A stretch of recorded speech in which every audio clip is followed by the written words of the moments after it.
Hotel भाग्यश्रीला वार बुधवार. तर भावांनो वार कळाला. तर आजपासून आपण स्टार्ट करतोय मित्रांनो की डेली स्टॉक मार्केट तुम्हाला 2 मिनिटात कसं शिकता येईल. तर त्याच्यासाठी काय करायचंय, सर्वात पहिले या पेजला फॉलो करायचंय. तर आज आहे आपला डे 1 मध्ये आपण बघणार आहोत मित्रांनो मार्केट कॅप म्हणजे काय.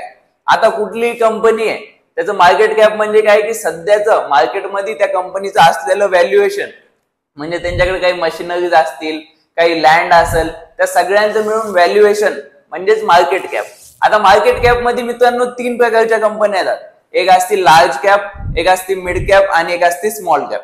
आता ह्याच्यामध्ये फरक काय मित्रांनो, स्मॉल कॅप कंपन्या त्या असतात ज्याच्यामध्ये 0 पासून तर 5,000 पर्यंत, म्हणजे 5,000 करोड पर्यंत, बघा ज्या पण कंपनीचं व्हॅल्युएशन येतात त्याला म्हणतात स्मॉल कॅप कंपनी.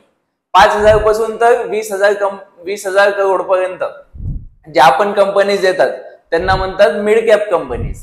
आणि 20,000 करोडच्या पुढे ज्यांचं व्हॅल्युएशन असतं त्यांना म्हणतात लार्ज कॅप कंपनीज.